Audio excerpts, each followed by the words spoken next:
YouTube, it's your boy Steve for the Valley Garage. In today's episode, we're talking tools. So you want to install yourself a SumoX kit on your Honda Fury, and you're not exactly sure what kind of tools you need. This is the episode for you. Stay tuned. We'll go over that all in detail. Cue the intro.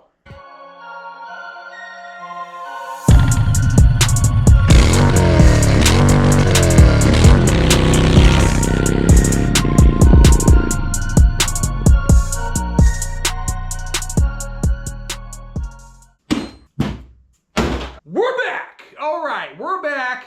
Again, this is every tool that I used, that you will use or will be required to use when you install your Honda SumoX. What you're doing with the SumoX is you're cutting off the subframe and you're taking off the stock swing arm and you're putting a widened swing arm on, and you're adding two struts to the frame so you can mount your fender. The struts are going to replace your subframe, okay? And so in order to do that, you got to cut it off the bike, and then everything else is bolt on. There is no welding required when it comes to the SumoX.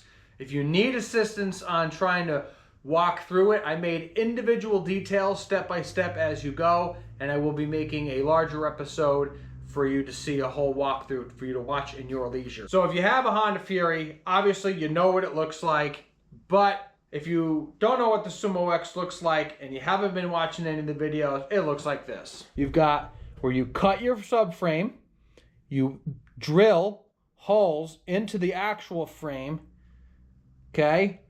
And then these struts now replace the subframe, hold the fender on. I added my lights. And this is an extended swing arm or a widened swing arm so I can fit a 260 tire on the bike. And that's kind of basically what you do. I will put links down in the description below of an equivalent of all the tools that I've used. So if you don't have a particular item in your garage repertoire, then certainly click the link below and you can get directed to each part. Most importantly, if you're going to do the SumoX kit for your Honda Fury, you're going to need a Honda Fury to put it on, but also you're going to need a bike jack, okay? Because what this involves is when you jack the bike up, you know, it's very hard to try to do this on the ground. You have to be using winches, blocks, and whatever you can to lift that up. But a bike jack is also going to be used. Mine's from Harbor Freight. The equivalent is also on Amazon. I have had zero problems with my jack, and I've had it for several years now. First things first, you got to cut the frame.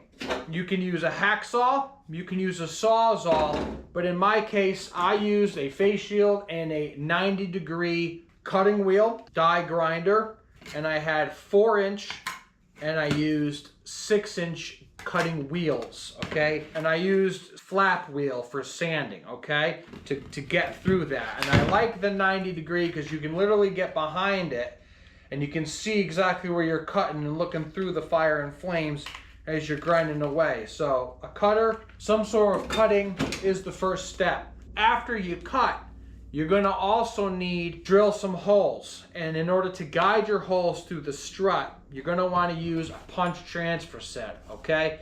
Because this will transfer a hole into the metal, and that will give you a little bit of a divot for you to put your drill bit in and start drilling your holes. Piggybacking off of this, you're gonna need some drill bits. Now I got some Ryobi bits. If you have machine bits, I also use machining bits in it. Brass bits will work, carbide bit, any kind of bits that you want to have from 1/8 inch all the way to 5/16 inch is the size of the hole that you need. So a set of drill bits, if you don't got them, you're going to need that. Off of that, of course, you're going to need a drill. No matter what kind of drill.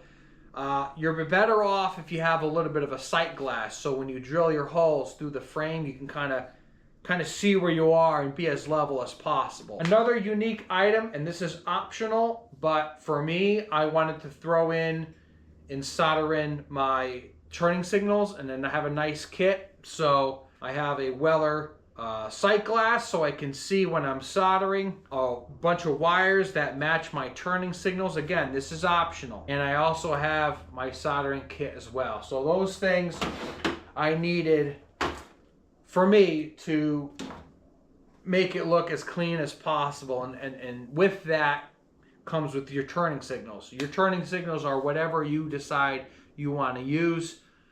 I have videos that you can watch to see how I did that as well. If you don't want to solder, you can always get yourself some nice crimpers and do some wiring connections with that sort of thing. You're going to have to wire up lights to wiring diagram, and I'll show a picture right there. That's just as a reference, and that is a tool that you can use when you're doing your turning signals.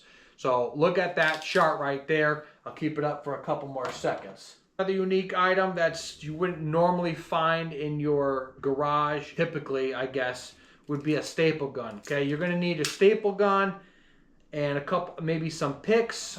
You're going to have to do some upholstery work on your seat.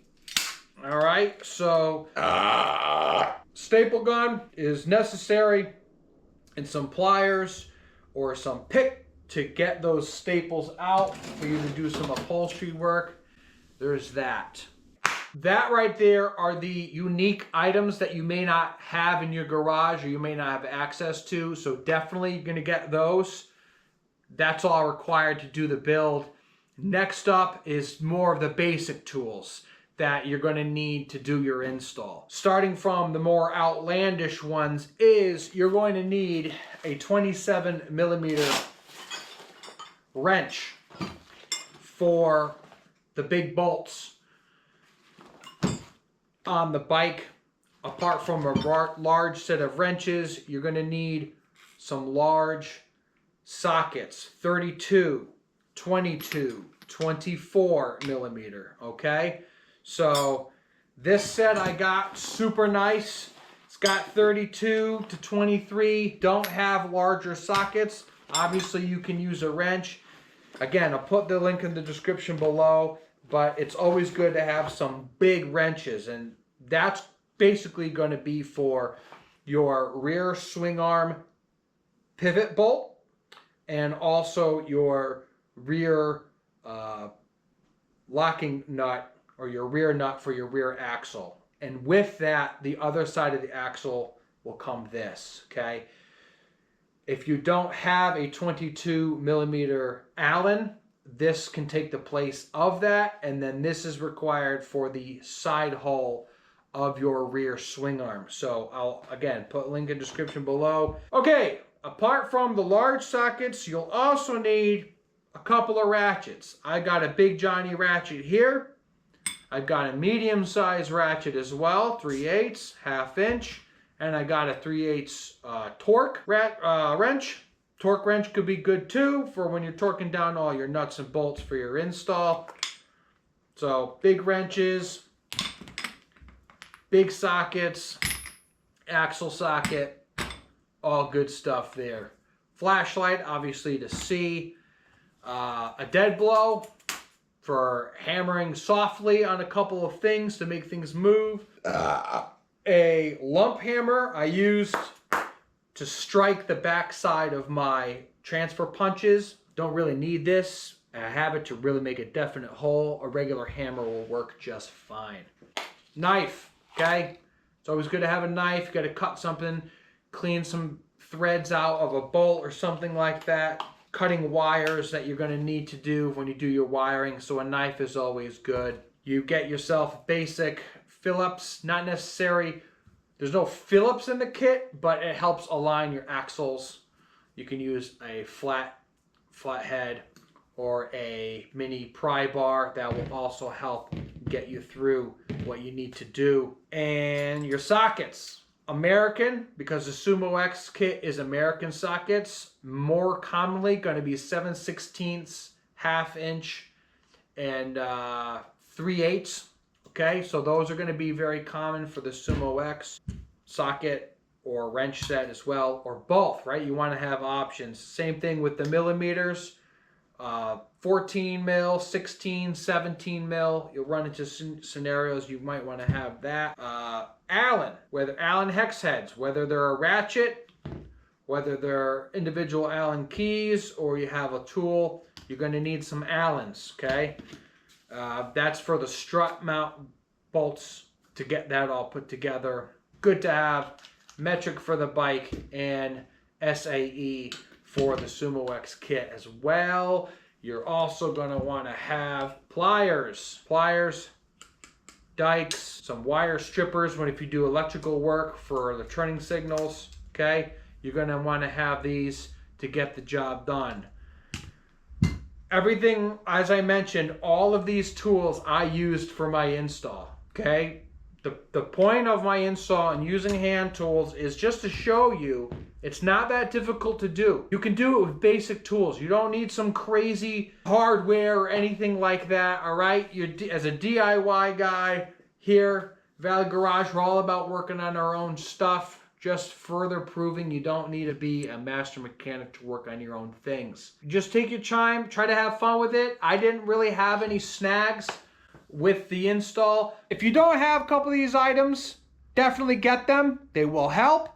I'll put links down in the description below. And that's all you're going to need to do your SumoX kit, all right? Y'all have a good one. Enjoy the weekend. Peace!